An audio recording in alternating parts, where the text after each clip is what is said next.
प्रिय भक्तगण, आज हम आपको एक कथा का श्रवण करा रहे हैं जो सुनने मात्र से आपके जीवन में सुख, संपत्ति और धन की वर्षा होगी। तो चलिए कथा को प्रारंभ करते हैं। एक बार माता पार्वती भगवान शिव से पूछती है, सीधा साधा व्यक्ति क्यों परेशान रहता है? उसके साथ गलत क्यों होता है? अक्सर उनके साथ छल क्यों होता है? फिर भगवान शिव कहते हैं, हे देवी, आप इस कहावत और कहानी को सुने, आपके मन की उलझने समाप्त हो जाएगी। अगर आप यह कहानी सुन रहे हैं तो पूरा सुनिए।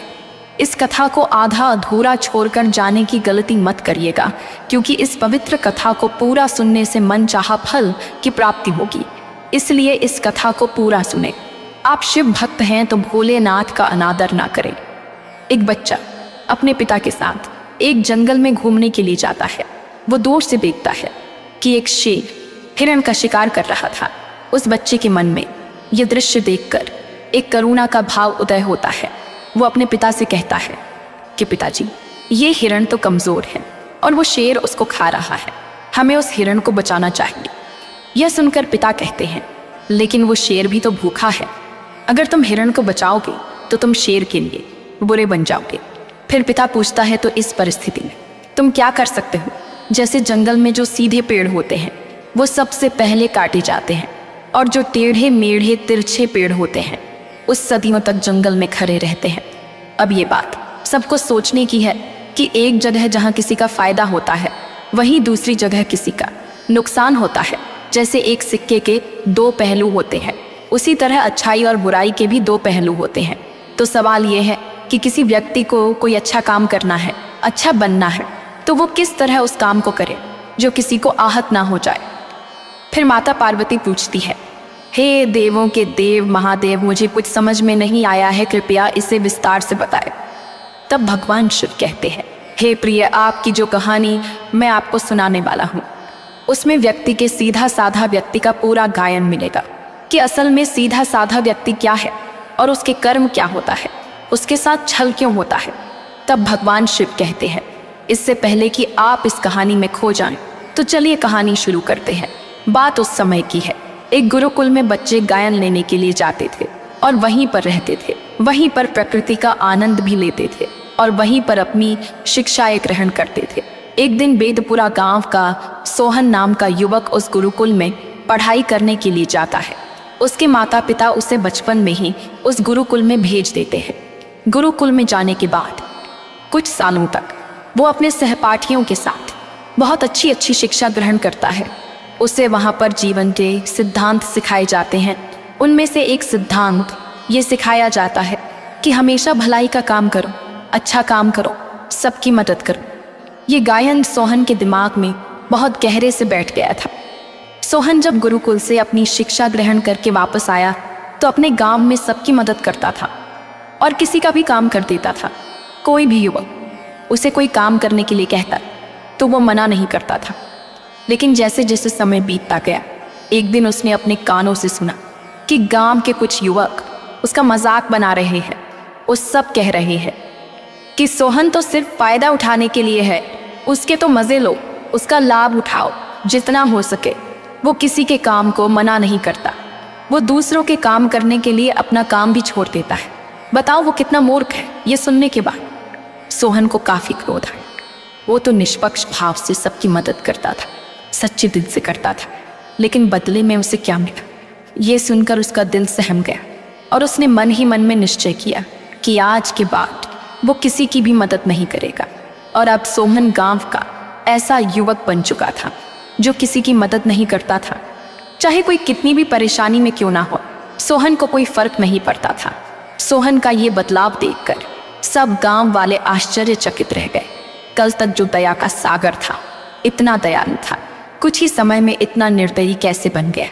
ये देखकर सोहन के माता पिता को भी उसकी बहुत चिंता हुई। उन्होंने अपने बेटे से पूछा कि बेटा, ऐसी क्या बात हो गई, तुम इतना क्यों बदल गए हो?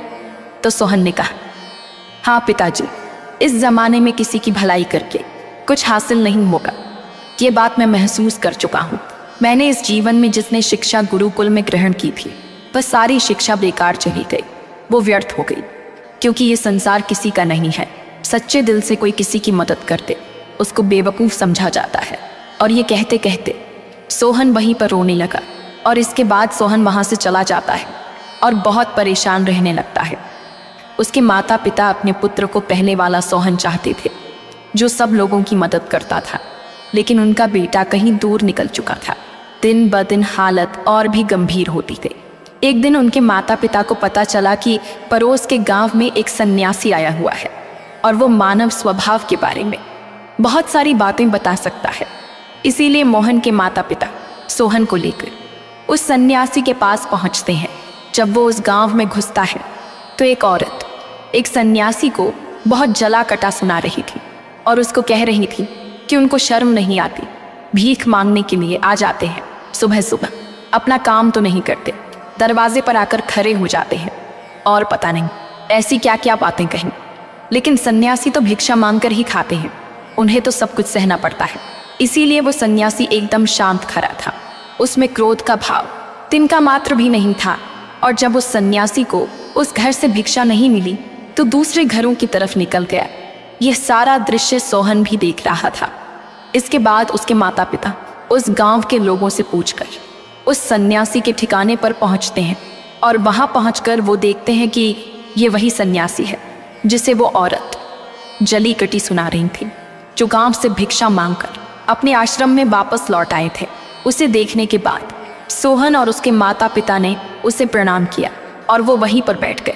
उसके बाद सोहन के माता पिता ने सारी परिस्थिति उसे बयां करके उन्होंने अपने बेटे का जिक्र करते हुए बताया कि ये हमारा बेटा पहले बहुत दयालु हुआ करता था, सबकी मदद करता था, लेकिन अचानक पता नहीं ऐसा क्या हुआ कि अब ये किसी की मदद नहीं करता। कोई व्यक्ति इसके सामने मर भी रहा होता है तब भी उसे पानी तक नहीं पिलाता। ऐसा स्वभाव हो गया है। इसका हम कुछ समझ नहीं पा रहे कि ये बदलाव अचानक से कैसे हुआ। इससे पहले कि वह सन्यासी कुछ कहते, उससे पहले वो औरत जो गांव में उस सन्यासी को जली कटी सुना रही थी, वो अपने बेटे को लेकर वहीं पर पहुंच गई और हाथ जोड़कर उस सन्यासी से प्रार्थना करने लगी कि मेरा बेटा बहुत बीमार है, अचानक से इसे बुखार आ गया है और गांव के लोगों ने बताया कि आप इसका उपचार कर सकते हैं, कृपया करके मेरे बेटे को ठीक कर दीजिए। ये सुनकर वो सन्यासी तुरंत उस बच्चे का उपचार करने में लग जाते हैं और कुछ ही देर बाद औषधियाँ देने के बाद वो बच्चा बिल्कुल स्वस्थ हो जाता है। ये सब देखकर वो औरत उसे कुछ भिक्षा देकर प्रणाम करके वापस लौट जाती है। ये सारा दृश्य सोहन भी देख रहा था। सोहन के मन में एक सवाल उठ रहा था और जब वो इसका कोई जवाब नहीं ढूंढ पाया तो उसने उस सन्यासी से पूछा, शायद आपने पहचाना नहीं, ये वही औरत थी जो आपको जली कटी सुना रही थी, जो गांव में आपको भिक्षा देने से मना कर रही थी। शायद आपने उसे पहचाना नहीं, अगर आप पहचान लेते तो आप उसकी मदद नहीं करते। ये सुनकर वो सन्यासी मुस्कुराने लगता है। उसके बाद वो सन्यासी सोहन को बताता है कि दूसरों की अच्छाई करने से कुछ अवस्थाओं में दुख मिलता है, लेकिन अगर तुम कर्मों का सिद्धांत समझ लेते हो तो अच्छाई और बुरा, इसके सारे भेद तुम्हारे सामने स्पष्ट हो जाएंगे। मैं भली भांति जानता था कि ये वही औरत है, लेकिन मैंने बिना कोई द्वेष का भाव रखे हुए वही किया जो मेरा कर्तव्य था। जब आप किसी की भलाई बिना किसी लालच के करते हो, बिना किसी चीज़ की इच्छा से करते हो, बिना किसी द्वेष के करते हो, वही अच्छाई होती है। लेकिन अक्सर हम लोग जब किसी की मदद करते हैं तो हमारे मन में यही भावना बन जाती है कि बदले में वो इंसान भी मेरी मदद करे, लेकिन ज़रूरत पड़ने पर जब वो हमारी सहायता नहीं करता तो हमें दुख होते हैं। इसीलिए किसी भी इंसान के साथ बिना कुछ पाने के भाव से उसका भला करो और उतना ही भला करो जितना तुम्हारा सामर्थ्य हो, मतलब तुम्हारी आर्थिक और शारीरिक क्षमता के हिसाब से, ताकि कल को अगर वो इंसान तुम्हारे साथ बुरा व्यवहार भी करे तो तुम्हें उसका खेद ना हो, उसका पश्चाताप ना हो कि मैंने उसके लिए इतना कुछ कर दिया और मेरे साथ तब ऐसा व्यवहार कर रहा है। इसीलिए किसी का उतना ही भला करो जिससे तुम आहत ना हो। दूसरी बात, किसी दूसरे परिवार के झगड़े के बीच में तुम कभी मत पड़ना। अगर कोई पति पत्नी आपस में लड़ रहे हैं और वो पति अपनी पत्नी को पीट रहा है और तुम उसे बचाने के लिए पहुंच जाते हो कि तुम उस औरत को पीटने से बचाने का प्रयास करते हो, तो ऐसा करना तुमको संकट में डाल सकता है, क्योंकि वही औरत जिसकी तुम मदद करने के लिए गए थे वो यह कह सकती है, यह तो हमारी आपस की बात है, तुम्हें इससे क्या लेना देना। और इसका तुम्हारे पास कोई जवाब नहीं होगा। इसीलिए दूसरे के फटे में कभी टांग मत डालना। अगर ऐसी स्थिति कभी पैदा हो जाए, अगर कोई तुमसे मदद मांगे तो ग्राम सेवक तक खबर पहुंचा दो, उसका फैसला करेगी। तीसरी बात, अपने विवेक का इस्तेमाल करो। अपनी आंखें खोलकर देखो किसे वास्तविक रूप से मदद की जरूरत है और कौन ढोंग कर रहा है, क्योंकि अक्सर लोग दया का पात्र होने का दिखावा करके आपको बेवकूफ़ बनाकर आपसे मदद ले लेते हैं। जैसे कि आज के युग में हम बहुत सारी जगहों पर देखते हैं, बस अड्डों पर, रेलवे स्टेशन पर बहुत सारे छोटे छोटे बच्चे भीख मांगते रहते हैं। अब उसमें दो स्थिति पैदा होती है। अगर आप उनको भीख देते हो तो आप भीख मांगने को बढ़ावा देते हो, और अगर भीख नहीं देते हो तो वो बच्चा शायद आज खाना भी नहीं खा पाए। इसीलिए ऐसी स्थिति में आपको अपनी बुद्धि का इस्तेमाल करना चाहिए। आप उसको पैसे देने की बजाय खाना खिला सकते हो या कुछ किताबें दिला सकते हो। इसीलिए सही तरीके से मदद करने के लिए विवेक का होना बहुत ज़रूरी है, वरना तो आपके धन का दुरुपयोग ही होगा। और एक बात जो समझने की है, अगर किसी की भलाई करनी है तो खुद की भलाई करो, क्योंकि अगर तुम खुद बदल गए तो पूरा ज़माना अपने आप ही बदल जाएगा। इसीलिए कहीं आपने मन में ये भ्रम तो नहीं बना रखा है कि मैं तो अच्छा इंसान हूँ और मैं दूसरों की मदद करता हूँ, तो वो तुम्हारा अहंकार का रूप है। इंसान कभी भी आखिर तक पूर्ण नहीं होता, और जो अपने आप को पूर्ण समझ रहा है वो धोखे में है। इसीलिए दूसरों को बदलने की बजाय खुद को बदलने पर ध्यान दो, और इसके लिए आपको भीड़ में भी अकेला रहना सीखना होगा। आप सबके साथ हैं, सब में उपस्थित है, लेकिन अंदर से आप एकांत है, अंदर से आप शांत है, अंदर से आप मौन है। अपने अंदर के एकांत का आनंद उठाने के लिए आपको ध्यान में उतरना होगा। आपको रोज़मर्रा की ज़िंदगी में ध्यान को एक हिस्सा बनाना होगा, ध्यान को वक्त देना होगा। उसके बाद आप पाएंगे कि आपके अंदर एकांत के समान आनंद मिल रहा है।